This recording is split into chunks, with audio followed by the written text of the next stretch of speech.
With TBC anniversary right around the corner, this is a no BS breakdown of why each tank, healer and DPS is good and or bad, and which you should pick based on your particular playstyle. Now keep in mind, this is not about speedrunning, min-maxing DPS, what is the absolute most you can get out of each particular class. This is for the average player and what they should pick and be prepared to do going into TBC. I do want to give a caveat that this list is based on the fact that there are no major changes to TBC happening aside from mild changes. For example, heroism/bloodlust changes going from party to raid wide would make shamans go from being a ginormous must-have to this is really good and we still want a lot of them, but it's not we need 5 guaranteed. So we're going to open up with tanks, and the tanks are the most simple thing to break down in this video. There are 3 tanks in TBC. You have your feral main tank, you have your prot paladin main tank, and you have your prot warrior main tank. Now right off the bat, your feral bear is the best main tank for single target raid, period, and the story. Prot paladin tanks are very good as well, but in regards to the clear strengths, a bear is your go-to main tank for every major guild and every major content cycle throughout all of TBC. Prot Paladin is your singular best AoE tank. It can hold AoE like no other. It is insanely good at that. On top of that, they can main tank most of the content as well, but the bear tank has more survivability. It's just a stronger, beefier, bulkier tank. Prot Warrior tanks, whilst good, are objectively worse at single target compared to bears, and are objectively worse at AoE compared to paladins. But they are incredibly bulky and powerful and have a lot of survivability, but this require way more to do what a bear or a prot paladin can do. This does not make them bad. You can clear all the content as a prot warrior. You're just gonna have an easier time on a bear or a prot paladin. Now, major caveat for every tank player. Most guilds will never pug a tank.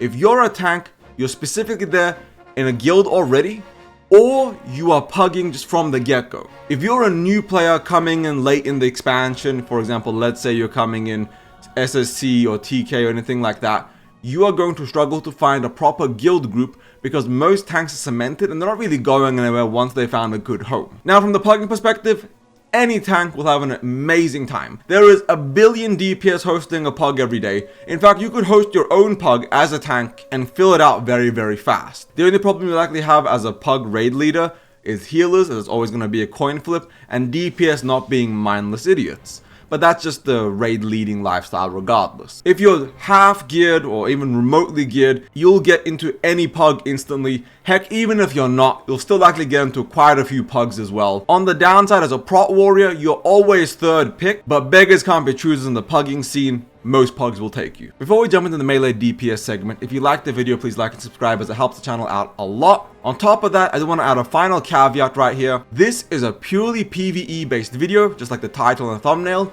the ultimate guide to raiding in TBC anniversary. For PvP, there'll be another video coming out in the future. This video is just for tanking, not for dungeons, not for open world farming, just raids. Now with melee DPS, right off the bat, the #1 physical DPS is a Fury Warrior. Now Fury Warrior also has another caveat, and there's a lot of caveats in this video, is that with the Warglaives, you are one of the single highest damage dealers in the game. But you don't get Warglaives until tier 6 with Black Temple. So you gotta last all the way from being a mid-level DPS all the way to Black Temple, and then get the Warglaives, and then you turn online and you're beating everybody. Without Warglaives, in the right composition and in the right guild, Fury Warriors do a lot of damage. But TBC is slightly more melee unfriendly, and I'll cover that in a bit more in detail. So there's not going to be a lot of physical heavy comps. Most guilds are only going to be running 1 to 2 Fury Warriors, and I have to be real. Based on anniversary, you are dime a dozen. There are hundreds of thousands of Fury Warriors. You guys are not that special. And if in the guild you're in right now, you haven't already been told that you're one of the 2 or 3 Fury Warriors that's going to be in your TBC guild, you should be preparing to roll your alt or your new main right now, because you will not be playing Fury with your guild in TBC. That is one of the major downsides to playing Fury, is the competition to get a raid spot is incredibly high. Then we have rogues, and I have to be real, you will not have a good time as a rogue in PvE content. You are at the bottom of the barrel. You are not going to get invited to most raids or most guilds or anything like that. Rogues have one major utility right here, and that is expose armor. And Warrior Sunder is only slightly worse than that. In fact, the Warglaive, which should be a rogue weapon, is objectively worse on rogues than it is on warriors. So you won't even be getting Warglaives unless you're the GM or one of the officers in your guild, or you're hosting your own pugs. As a rogue, you're objectively worse at everything in a PvE related manner, but in PvP, you are a god. Just not for raiding. Now we have Enhancement Shaman. Enhancement Shaman are great picks to bring to melee focused pugs or melee focused guilds, as they bring a lot of utility between their totems, heroism, and bloodlust, and the utility as a class to your raid composition. But they're not the greatest damage dealers. They're okay, they're not terrible, they're about even with your Retribution Paladins, who we're going to dive into right now. And Ret Paladins are technically a good class, they do just well, they're rather useful with the amount of buffs they have. For example, kings, bops, things of that nature, they're a useful class to bring to your raids. The downside, they don't do that much damage. And if you have a prop paladin, you'll probably have a holy paladin as well, and you only really need one more. So some guilds will probably have 2 holy paladins and 0 ret paladins, but most guilds will likely have 1 or 2 ret paladins just based on the composition they have, because you do want all of your paladin buffs in game, especially when you're raiding. From your salvation to your wisdom to your blessing of kings, the paladin buffs are top tier and are a necessity. So you will always kind of have a spot, but you'll have a better time as a prop pally or as a holy pally. Finally, we have Feral Cat, and this might be depressing news, but the skill ceiling to play Feral Cat well is very high, and almost no guild is going to be running Mono Cat, and Mono Cat is what they just call somebody that plays only cat. If you are in a guild, you will likely be a Flex Cat, where you're playing cat, but a couple of bosses here or there are trash packs or this or that, you'll be expected to flex into bear to do bear activities. Now with dual spec being in game as well from the get-go, there's no real excuse to not be doing that. So a lot of cats will be expected to do bear activities, and if you're a bear off tank, you'll be doing cat and bear at the same time, so do keep that in mind. But on the offside, if you have a bear main tank, you are likely never going to be in that guild as a cat player, because the bear doesn't want to share gear with you, he doesn't want you in his guild, and he does your job for the most part better than you do your own job. Now we have Arms Warrior, and Arms Warrior is objectively worse than Fury. But Arms Warrior brings an insane buff to the raid, and that is a 4% increase to physical damage done to bosses, or any mob in general, and that is Blood Frenzy. So almost any decent or above average guild will be bringing Arms Warrior, because your hunters are going to love you. Every physical DPS is going to love you. It's going to increase their damage by a flat 4% right off the rip. It's an insane buff to be bringing. Now, before we end the melee section, I have to say something. There is a lot of negative stigma and biases against people playing melee in TBC, because in people's memory, they view TBC as being a melee unfriendly expansion and experience, even though it really isn't that big of a deal. It is more caster friendly, but it's not a big deal whatsoever to bring melee. Everybody can clear all the raids and do all the content, but personal stigma and beliefs will taint your experience as a melee player in regards to the pugging scene and even finding guilds in general. You will still find spots, but you're almost always going to be the token melee of specific guilds or specific pug groups or whatever, and it's always going to feel kind of shitty. But if you find a good guild, it's going to be an amazing experience to play melee. On top of that, with how many warriors are going for Warglaives, if you want Warglaives, all I can say is good luck. You best be the GM or the GM's girlfriend or boyfriend, whatever it is, to get those Warglaives. If you're looking to be a melee, to be guaranteed raid spots, Enhancement Shaman is going to be the go-to, just because of the utility, the totems, and all the things that they bring to a raid team. It's the guaranteed, and there's no real guarantee with melee, but it's the closest thing to a guarantee of getting into a pug or a guild that's pugging. It's going to be Enhancement Shaman for the melee section. Now we move on to the range DPS section, and this is where the kings of DPS and damage in general are living.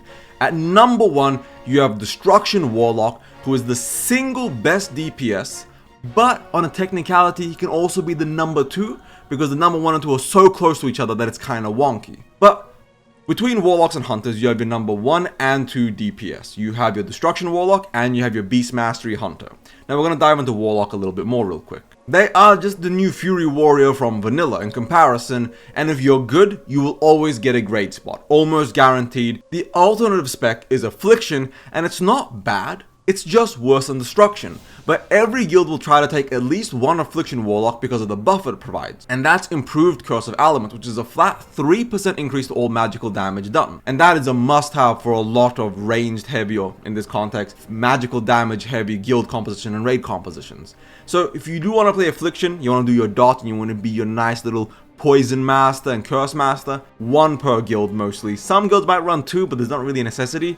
Destruction Warlock just does so much more damage. In regards to Demonology, it's a meme spec, no one's going to be bringing it. Even one of the best Demonology Warlocks in the world is going to be, at best, an above average Destruction Warlock. It's night and day in comparison to the DPS meters, what you're looking at. If you want to play Demonology, you'll probably be able to find a guild right at the average level. Not going to be a big difference between someone that's playing Athlete, Destruction, or Demonology. But anybody above a certain skill level, it's going to be very noticeable. On top of that, in regards to trash and AoE damage, Warlocks are king. Cedar Destruction, it's not even close. While Hunters do insane single target damage, their AoE is very trash in comparison to Warlocks. Warlock is dominating the trash pulls. And in regards to boss damage, gear, composition of your guild and your raid, and so many other factors determine whether you're going to be number one as a Warlock or number one as a Hunter. And going into Hunters, BM is effectively competing with Warlock the entire expansion for 1 or 2. A Warrior with Warglaives will be up there, but like, let's be real, that it's so far into the expansion and you have to have such a high skill expression in your guild, and your whole composition has to be built around your Fury Warrior to match the output of just regular Warlocks and Hunters. Now you can also be Survival Hunter, but that is a one-off for most guilds. You'll have one Survival Hunter, and that's mostly for the utility they bring and for exposed weakness. Now all of this together still makes Survival Hunter worse than BM. BM is just king, sit there, single target domination. BM Hunters are insane at single target raid damage. You also have Misdirection. A lot of people let loose from the get-go, they do disgusting amounts of damage, and they just obliterate things. So being able to misdirect all that threat onto your tank so people can keep ripping and not having to stop is huge for every single pull, every single guild, every single raid pug. It's just useful for everybody. Now we go on to Mage. Now there's a major caveat here with mages. Mages are really, really good in TBC, but they're always third. Except on the very off chance that you build a guild and a raid composition around your arcane mages in which they get to let loose and rip and they're number one damage. But you have to build your whole composition and your team around them, and this isn't something an average guild is going to do, so I'm not going to really talk about that too much. I just want to let that know that while mages can be very strong, the preparation necessary to be up there is never going to be worth it for the average pug or the average guild. Now, arcane is very strong. What most people will be doing, and then fire becomes stronger later on in the expansion, but a lot of people will stay arcane the entire way through. In an average guild, your mages will be doing more damage than hunters or warlocks. You know, it's just on an average guild, the upper echelon of what a class is capable of won't really matter as much. But if you do want to play a class that's expansion proof, you can pick mage. They scale really well, the gear makes them stronger and stronger, and they're going to do well the entire time. Then we have Shadow Priest, and every single guild will bring at least one. Some will bring two, but for the most part, they're just mana batteries. They're very useful, and from a pug perspective, everyone will always take at least 1 or 2 Shadow Priests because they're so useful, because when it comes to pugging, there's going to be a lot of warlocks just out there in the open world looking for, because you know, it's like Fury Warrior all over again. There's gonna be 10 billion of them, and Shadow Priests always buff them because they, you know, they do extra shadow damage buff, and warlocks love that stuff. They can also flex heal, and they have, you know, they have their buffs and everything else, so they're a good class to bring, but on a 1-to-1 in regards to damage, they're well worse than a warlock, but there's no real harm or foul in bringing 1 or 2. Now we have Elemental Shaman, and much like Shadow Priests, and just like for example Red Paladin versus Feral Cat, Elemental Shamans are good. They're okay, they do decent damage, they fall off really hard after phase 1, and they're not even the top in phase 1 itself. They're overall good class, but you're not bringing them for the damage, you're bringing them for the buffs. You bring them for the totem, you bring them for the bloodlust and the heroism. That Totem of Wrath is so useful for all the casters. You really want an ally in your big pumper group. And then we have Balanced Druid, and sadly, this is kind of like a Keck W, it's like a meme spec, not because Balanced Druid is bad. You always do want one Balanced Druid for that 3% crit that they bring for your caster group, but mostly for the fact that anything a Balanced Druid can do, other casters can do better. And in regards to utility, for example, battle res, innovate, and things like that, a lot of guilds will typically just run a dream state druid. And what is a dream state druid? That is a half druid that goes down into the tree until you get improved fairy fire. So you can knock off 3% hit for all melee and all physical DPS. And then do the rest of the way down into resto. So dream state druids are effectively what people would consider bringing instead of a boomkin. Just the boomkin doesn't have the utility that people would really want from a class, or the damage to really warrant them taking a whole spot in of itself. But if you are a boomkin, in an average guild, don't even sweat it, don't even stress it, you'll likely find a group. But if you are trying to compete and go better and better, you likely won't find any boomkins in higher tier guilds. Now, if you want a guaranteed invite, be a warlock or a hunter and have good passes, instant invites. If you want a guaranteed raid spot no matter what, allies are always going to be wanted because of, like I said, you want your heroism, your bloodlust, and again, if they do changes to that, it will be kind of wonky. You'll probably not want to really bring elemental shamans in this context. You won't really want 5 of them. You still will want them for the totem stuff, but it's not going to be a mandatory you need 5, 1 per group. So we'll see what happens there in regards to changes. But across the board, pugging is always a crapshoot for DPS. If you got the passes and the damage to prove it, people will always take a hunter or a warlock, but otherwise it's kind of like a... what do they need? And are you feeling that niche and that usefulness that they desire? And now we have healers, and I have to be open from the get-go. The best healer is Resto Shaman. No, Resto Shaman. But I want to put... no, Resto Shaman. Resto Shaman is so beyond and above good compared to every other healer spec. It's hard to truly describe the quality of a Resto Shaman. Is it the singular best, biggest heal? No, but chain heal is so powerful. Their totems, the Manatai totems, incredibly useful. The utility they bring on top of their big, huge, juicy AoE heal makes them a must-have. Because keep in mind, DPS aren't the smartest people, and being able to heal everybody easily and not have to worry too much makes the rest of the shamans a must-have. Every guild will try to run at least 2, preferably 3 of these guys just because of how good they are. Throughout the entire expansion, from beginning of TBC to the end of TBC, a Resto Shaman is an auto insta invite for any guild, any pug, any community. You want guaranteed raiding, no waiting, no nothing? You type in any chat, Resto Shaman looking for group. You could be terrible and you would still find a group that invites you. Now we have Holy Priest, and in this context we have Circle a Healing Holy Priest. And this is insane. It's a must-have. Most guilds will run at least 1. Some will run 2 of these, and they're essentially a must-have. The priest buffs, the healing, the utility, just so much of what they bring, it's insane.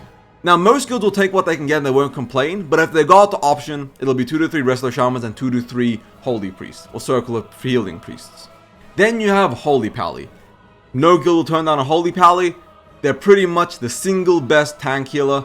They do very big heals, very slow but very big heals. On top of that, you have your Pally buffs, you have your blessings, you have Bop, you have all these utility that on top of their really big heal, they also can help you raid out in different situations, but they're not really good for like just spot healing or AoE healing or this or that. They're literally hyper focused on your tank. If you're a DPS and you're low and the tank's low, you're dying. That's not the Holy Pally's job, that's someone else's job. They're there for the tank. Now, most guilds will typically only really run 1 of these. I don't really see guilds running 2 of these at all because of, like I said, Circle of Healing Priests and Resto Shamans, but it's something for you to keep in mind. Now, you have Resto Druid between Battle Res, between their buffs, between Fairy Fire, like I said, Dream State Druid. Resto Druids can be very strong and very powerful, and most guilds will want to run at least 1 Resto Druid because of Life Bloom main tank healing. Now, in vanilla, a lot of tank damage is very bursty, so Resto Druids aren't that useful, but in TBC, tank damage isn't bursty. It's very consistent, very smooth. So Resto Druids dots are very consistent and smooth the entire time, and make sure that no real major dips happen, because they're constantly ticking and ticking and ticking and making it a smooth experience for your whole raid and your whole guild team. On top of that, they effectively have infinite mana. A Resto Druid will almost never run out of mana, period, in the story. If they run out of mana, they're playing the game incorrectly or they're not playing their class correctly. They have infinite mana. So if you're pugging, and you're playing with people that aren't that good, the fights are lasting too long, this and that, Resto Druid is going to be key, going to be golden here. You're going to want to take this for your pugs, because they're just going to be super useful in regards to that, because other healers can run out of mana if your guild group or your pug group isn't that good. Now we have Disc Priest, the final healing spec, and I have to be real, most people aren't going to really pick Disc Priest or prefer Disc Priest. It's not bad. Compared to regular Holy, Disc Priest is better, but compared to Circle of Healing, Disc Priest is worse. Now, Disc Priest is a good healer overall. There is no real bad healers. Nobody's ever going to say no to a healer when they get offered one. They're always going to take a healer no matter what. But compared to a Resto Shaman or something like that, you're not going to be high up on the priority list of what people truly want to be bringing to their raiding situation or their pug group or their guild composition. And to summarize the healer section, if you want a guaranteed raid spot no matter what, even if they do the heroism or bloodlust changes, Resto Shaman. There is no other thing that will have as much demand as a Resto Shaman, so I would wholeheartedly from the bottom of my heart recommend Resto Shaman. It will do phenomenal. But I hope this overall guide helped you guys out a lot in regards to what class and what spec to pick in regards to TBC Anniversary. If you liked the video, like and subscribe. If you hated it, understandable, dislike and subscribe. Become a dedicated hater. Check out this video over here. Hopefully you guys like it. Thank you all. Ebonheart out. Peace.